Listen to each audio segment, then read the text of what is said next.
थोड़ा सा लंबी है, कोई बात नहीं। हल देखा का विषम युद्ध, कहने को तो सुल्तानी था, लेकिन परोक्ष में मालूम और राणा की द्वंद्व कहानी था। सल्तनत मुगलिया सानुमान, राणा था मिट्टी स्वाभिमान। सल्तनत मुगलिया सानुमान, राणा था मिट्टी स्वाभिमान। दासत्व का दिखा उधर, था इधर अस्तित्वान। आमेर लहू धूमिल था। आज का जो जयपुर है, राजा जयसिंह ने बसाया था। यही आज का राजस्थान का जो जयपुर है, पहले का आमेर था। जब राजा मान सिंह वहां के राजा थे, उसका नाम था आमेर। और उनके 4-5 पीढ़ी बाद राजा जयसिंह हुए, तो उन्होंने उसका कायाकल्प किया उस राजधानी की, और जयपुर नाम पड़ा। तो आज का जयपुर कल का आमेर था। आमेर लहू धूमिल था पर, आमेर लहू धूमिल था पर, मेवाड़ रक्त में लाली थी। उत्साह श्वास भरने आई, उसमें भैरव संग काली थी। अपनी अस्मिता सुरक्षा में, अपनी अस्मिता सुरक्षा में, अपनी अस्मिता सुरक्षा में भिड़ गई गरुड़ से गौरैया। ये 80,000 सैनिक और बम और ये तोप उसके पास थी, और इधर केवल तलवार थी। 20,000 सैनिकों के साथ, अपनी 20 लाख वनवासियों के साथ, धनुष तीर कमान के साथ, और उधर 80,000 सैनिक। अपनी अस्मिता सुरक्षा में भिड़ गई गरुड़ से गौरैया। जैसे भिड़ गया जटायु था, लख क्लेशमयी सीता मैया। खमनौर बली चाका दर्रा सकरा पथरीला खतरनाक। चित्तौड़ दुर्ग का नाका था, उस पर भीलों की रही धाक। बढ़िया बढ़िया। जब थी दर्रे बिच मुगल सैन्य, भट भीलों ने हल्ला बोला। सम्मुख सरदारों ने हर हर जय नाद सहित मोर्चा खोला। बढ़िया। राजपूती टूटी, खमठों को राजपूती टूटी, अपना सारा साहस समेत। मेवाड़ बाकुरों ने रखा मुगलों को घाटी में चपेट। थी उधर अपारो अनीताकत युद्धास्त्र शस्त्र भंडार सबल, पर वस्त्र शस्त्र के साथ इधर हर हर बम बम ब्रह्मास्त्र सबल। सतयुग के देवासुर द्वापर के कुरुक्षेत्र सा युद्ध हुआ। जब पड़ा भील भट से पाला, तब जैसे जय निरुद्ध हुआ। था 20-80 सेनानुपात, फिर भी भीलों की तीरों ने दंभी का दंभ उतार दिया। उत्सर्ग शनि शमशियों ने, सुभटों ने ऐसा युद्ध किया, सुभटों ने ऐसा युद्ध किया। धन अंबर जय जय बोल उठा। भीलों के सिर भैरवी चढ़ी, विकराल काल मोह कौल उठा। बढ़िया भाई, बहुत बढ़िया। उन 2 प्रहरों के समर बीच अद्भुत सैनिक सत्कार हुआ। विदलित हो गई मुगल सेना, भूपर दोनों का रक्त चुआ। भीलों का नायक अद्भुत था, वैसा ही सैनिक संचालन। बड़छेरा छाती दुश्मन की, अपनी माटी के प्रतिपालन। कुंजा ने रोहू शान दिया, अपना खुद अपनी माटी में। वे कोल भील अति पूज्य हुए जीवन अर्पण परिपाटी हाकिम खासूरी ने अपने दोनों हाथों ले चंद्रहास खेली जी भर पूनी होली काटे माँ के पर संत पास भयभीत भगे रण छोड़ यवन जय कीन बची लवले श्वास पग पग पुरजोर दिखा सूरी विकराल बढ़ी रिपुरक्त प्यास हाकिम के सिर चंडिका चढ़ी वो आतिश बम्बन फूटा था उस दिन मुगलों के पौरुष को उसने जी भर कर लूटा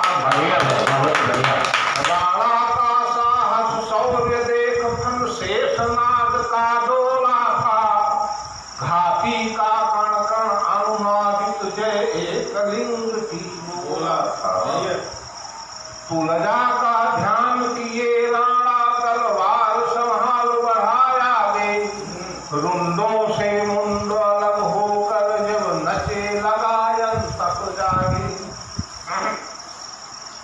मच गई युद्ध में त्राहि त्राहि मेवारी सिंह कराल हुआ अरियनी बटेर हुई छिन छिन राणा गगनाम कराल हुआ हन हन हाहाकारी रण में करवाल कोटि झंकार उठी कुछ कह भी नहीं ना उठा बाजी दुर्गा भीतर हुंकार उठी राणा पर खून सवार हुआ जन महारुद्र क्रोधित वह था खमनौर युद्ध में मुगलों के सिर पर उस दिन कागा बैठा चेतक के तापों की टप टप सुन भागाया सब खारण कर प्राकृत शंका ने आघेरा ढीली पड़ गई देह की कर आसफ भागा तो दास मुगलिया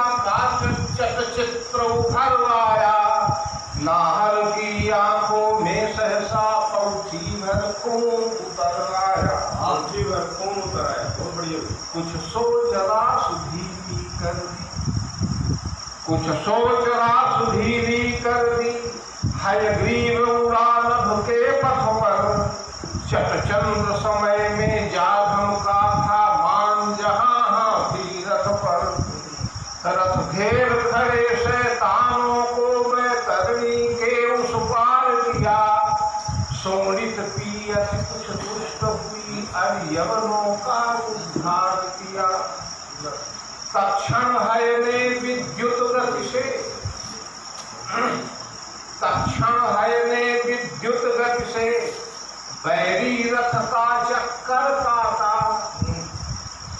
तक्षण हय ने विद्युत गति से बैरी रथ का चक्कर काटा फिर जाने किस क्षण ऊर्ध्व हुआ धरती छोड़ा अंबर चाटा चेतक उछला गज मस्तक तक आमेर चंद्रमा ग्रसने को चेतक उछला गज मस्तक तक आमेर चंद्रमा ग्रसने को भाला भी लपका समुद्र साहुल न्यायी का बल कसने जैसे फणीस पर वैनते वैनते माने गरुड़ जैसे फणीस पर वैनते राणा वैरी पर टूट पड़ा पिलवान संभल पाता जब तक अरिसिर पर परिसा फूट पड़ा बिखरा मदमस्त महाकुंजर जैसे मरोड़ता कमल नाल देखे नराज हाथी तलाय व सकाय कमल कमल अच्छा लगे बिखरा मदमस्त महाकुंजर जैसे मरोड़ता कमल नाल तलमल में लगा क्रुद्ध राणा भाले ने छेदाय सुर भाल राणा भी प्यासा भाला भी तक्षण विश्वासी वार किया लेकिन वैसे था बलीमान यमने न हव्य स्वीकार लेकिन वैसे था बलीमान यमने न हव्य स्वीकार किया। बाजी का खुरा घात खाकर, घोड़े के ताप की जो वजन था जब हाथी के मस्तक पर लगा, तो बाजी का खुरा घात खाकर चिघाड़ भगा विद का हाथी। गजकंठ बधी यश से सहसा कलांग हुआ राणा साथी। पैरों से चोटिल था फिर भी स्वामी को ले भागा सरपट। सांसों में अंतिम दम भर कर नाले को फांद गया झटपट। उस पार गिरा फिर नहीं उठा, उस पार गिरा फिर नहीं उठा। सैनों से राजा क्या मांगी, साथी के अंत विदाई क्षण राणा नयनों सरयू जागी। गोदी में सिर रखकर जिस क्षण चेतक चिर निद्रा सोया था, राणा ने अपने आंसू से साथी का मस्तक धोया था।